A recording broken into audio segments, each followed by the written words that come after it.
I had two big problems. My animal feed costs were out of control, and my pond was turning into a swamp. I needed a cheap, high-protein food source, and I needed to clean this water. So I decided to try growing one of the world's fastest-growing plants, a plant with a legendary reputation for doubling its size in a shockingly short time. I thought I was just starting a simple experiment, but what happened next transformed my entire backyard. It wasn't just a fix, it was a revolution that challenged everything I thought I knew about sustainability and the hidden power of nature. This tiny, unassuming plant, often just dismissed as a nuisance, held the key to solving both of my biggest homesteading headaches. This wasn't just about growing a plant, it was about discovering a whole new way of operating, a closed-loop system of abundance that was waiting right in my own backyard. Before we dive deep, join our community of curious minds. Subscribe to The Career Botanist for the hidden science of nature. Let's begin. To the naked eye, it is just nature, but look closer. It is engineering, it is economics, it is survival.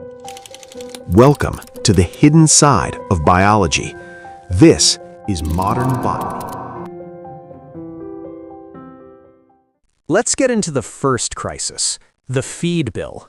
If you raise any kind of animal, you know this pain. It's a slow bleed, a constant drain on your resources that only seems to go up. For me, it had reached a breaking point. I was spending hundreds of dollars a month on bags of feed. The cost of protein, which is essential for healthy animals and good egg production, was becoming unsustainable. Commercial feeds are amazing, I'll give them that. They're precisely balanced and packed with everything my animals need. But you pay a serious premium for that convenience. My chickens need a feed with at least 16% protein to lay consistently, and the high-performance stuff was even more expensive. My ducks, who were basically bottomless pits with beaks, could demolish a 50-pound bag in what felt like a blink. I'd watch them eat and practically see dollar bills vanishing. It felt like I was outsourcing the very core of my homestead's sustainability. The whole point was to be more self-reliant, yet here I was, totally dependent on a complex supply chain. The dream was being eaten away, one pellet at a time. This financial stress was bad enough, but it was staring me in the face every time I looked at my second crisis, the pond. What was supposed to be a beautiful centerpiece had become an eyesore. It was a swamp. A thick green layer of algae covered the surface, choking out everything underneath. On hot days, it smelled stagnant and foul. It was a mosquito factory in a complete dead zone. I knew what was happening. The scientific term is eutrophication, which is a fancy way of saying my pond was suffering from a nutrient overdose. Runoff from the animal pens, loaded with nitrogen and phosphorus, was super fertilizer for algae. The algae would bloom, block all the sunlight, and kill off the good plants below. Then when the algae died, it would suck all the oxygen out of the water, creating a toxic environment where nothing could live. My pond wasn't a living ecosystem. It was a visual reminder of a system completely out of balance. The waste from my expensive to feed animals was polluting my pond, and my polluted pond was a useless mess. I needed one solution that could tackle both problems. My first attempts to fix things were scattered and useless. I looked into growing my own grains, but the space and equipment needed were just not realistic for my small yard. For the pond, I researched expensive filters and UV sterilizers that cost thousands of dollars. I even tried chemical algicides, which worked for about a week before the algae came roaring back. I was just treating the symptom, not the cause. Frustrated, I went online, digging into permaculture forums and research papers. I started reading about bioremediation, using living things to clean up the environment. That's when I stumbled upon aquatic plants. I read about water hyacinth, a powerful filter, but also dangerously invasive. I learned about azolla, another fast grower used for feed. But one name kept popping up, attached to the most unbelievable claims: Lemna minor, or common duckweed. I kept seeing this crazy statistic that it could double its biomass in just 24-48 hours. Some studies found doubling times closer to 2 or 3 days, but still, that's insane. Then there was the protein. On a dry weight basis, duckweed can pack a protein punch of 20 to 40%, and under perfect conditions can even hit 45%. That's right on par with soybeans, the gold standard for plant-based protein. The amino acid profile was also incredibly well balanced, closely resembling animal protein. Suddenly, it all clicked. This wasn't just a plant, it was a system. It was a protein-producing machine that could slash my feed costs. And it achieved that crazy growth by eating the exact nutrients, nitrogen and phosphorus, that were poisoning my pond. It was a natural, self-replicating water filter that turned waste into a valuable resource. It was the elegant solution I had been looking for. I had to try it. First, I had to get some. I learned pretty fast that this was a critical step. While duckweed grows wild everywhere, grabbing it from a local pond is a huge gamble. You could be introducing pests, parasites, or chemical junk into your system. I wanted a clean start, so I bought a starter culture of Lemna minor from a reputable online supplier. It arrived a few days later, a little baggie with what looked like a tablespoon of green specks. Before anything else, I quarantined it. I put the starter culture in a bucket of clean water for a few days to make sure no unwanted snail stowaways came with it. Everything looked clean and healthy.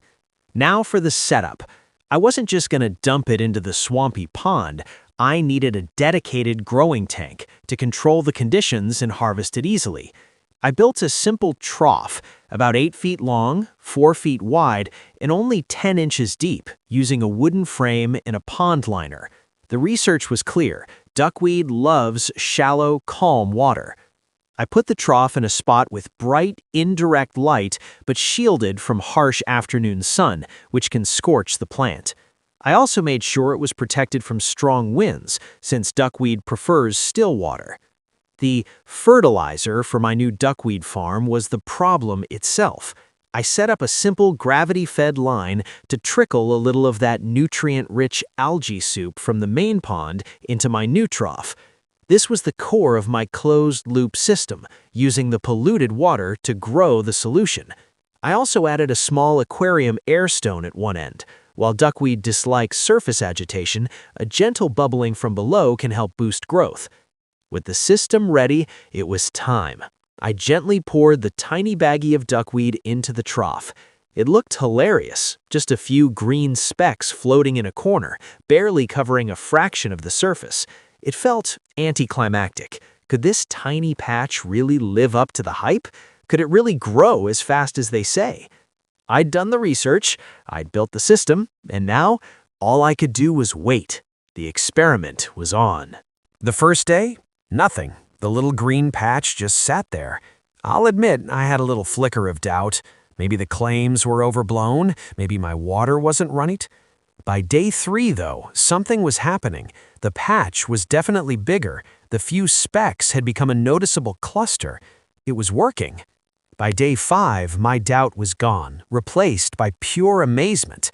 The original patch had easily doubled, and then some. It was a thick green mat spreading out across the water. At the end of the first week, what started as a tablespoon of green specks had become a solid carpet covering more than half of my 32-square-foot trough. The growth wasn't just steady, it was explosive. You could almost watch it expand. It was a living, breathing math problem. 1 frond becomes 2, 2 become 4, 4 become 8, and in just a week, thousands become millions. I was seeing firsthand how efficient this plant is. It was taking the junk from my murky pond water and turning it into pure, protein-rich biomass. The conditions were perfect. The water was in that ideal 68 to 86 degree Fahrenheit range, the nutrients were constant, and the plant was just doing its thing. By the middle of the second week, the entire surface was covered. The growth was so fast it was creating a new problem, overcrowding. The layers underneath weren't getting any light. It was time to start harvesting. What began as a tiny starter culture was now a system producing nearly a pound of fresh duckweed every single day. I'd skim about a third of it off with a fine mesh net, and within 24 to 36 hours, the open water would be completely covered again. It was relentless. This wasn't farming in the traditional sense. It was like managing a current, a constant flowing source of protein that regenerated itself almost as fast as I could take it. The legendary claim wasn't just a catchy headline, it was the reality I was now harvesting every morning. If you're finding this as incredible as I am, and you're thinking about ways to make your own place more sustainable, do me a favor and hit that subscribe button. We're about to see the real results of this experiment, and you won't want to miss it. With a seemingly endless supply of this green stuff, it was time to close the loop on my two big problems. This was the moment of truth. First, the feed bill. Harvesting was simple. I'd use a fine mesh net and skim the top layer off the water, collecting a few pounds of fresh, wet duckweed in a bucket. It had a clean, grassy smell. I brought the first harvest to the chickens. At first, they were suspicious. They all gathered around, clucking at this weird green mush. Then one brave hen took a peck, then another. Suddenly, it was a feeding frenzy. They loved it. They devoured the whole pile in minutes. It was the same with the ducks, who went for it instantly. You'd think I was serving them Michelin star caviar. But the real win wasn't just that they liked it, it was the nutritional value. I kept thinking about the numbers. A protein content that can reach over 40% when dried. This high-quality protein is crucial for poultry health, feather growth, and most importantly for my wallet, egg production. I started replacing about 30–40% of their daily feed with fresh duckweed. Within a couple of weeks, I saw a difference. Their feathers looked shinier, and my egg yolks became a richer, deeper orange, a sign of the high keratin in the duckweed.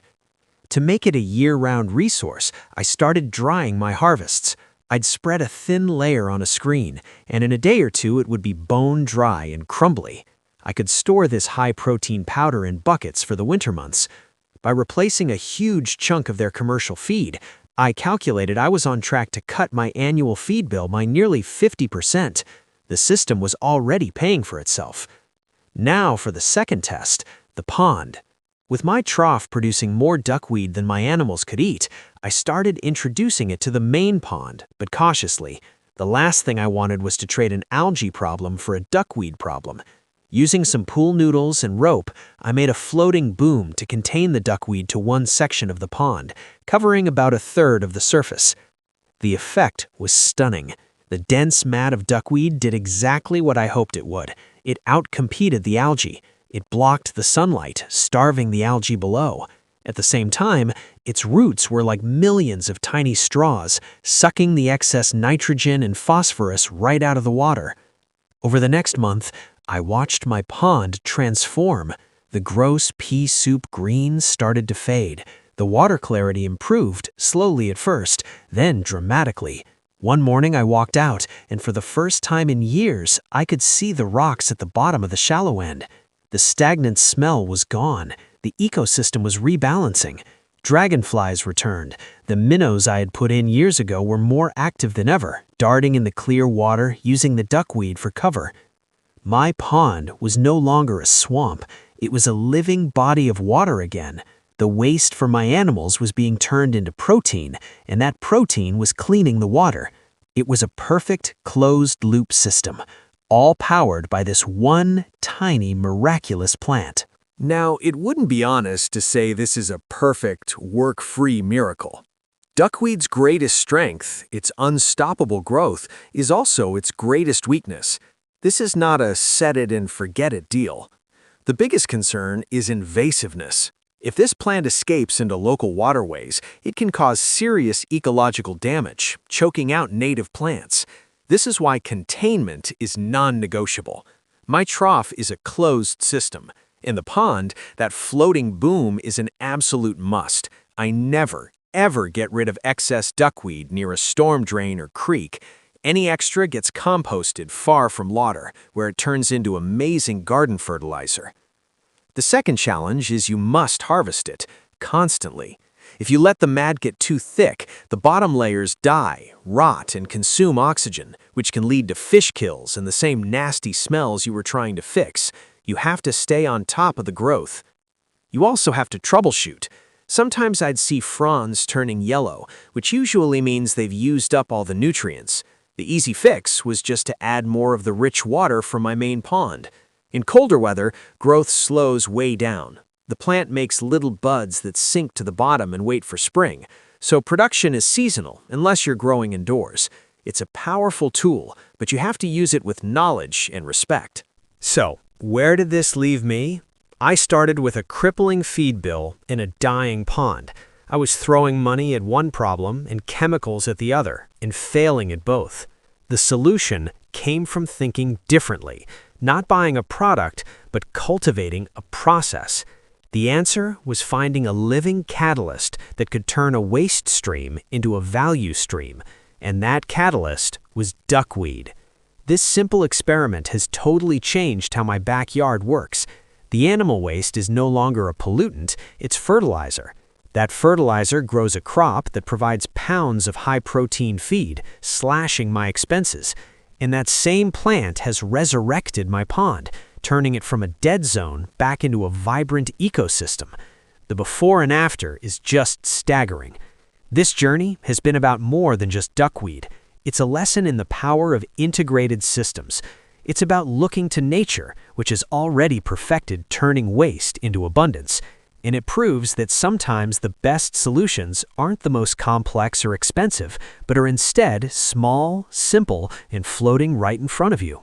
What started as a desperate fix for two problems has become the new, green, life-giving heartbeat of my homestead. Have you ever used duckweed or other aquatic plants in your own projects? What's your secret for a clean pond or a cheap feed source? I'm genuinely curious to hear your stories and your questions, so please share them in the comments below. I read every single one. Thanks for watching.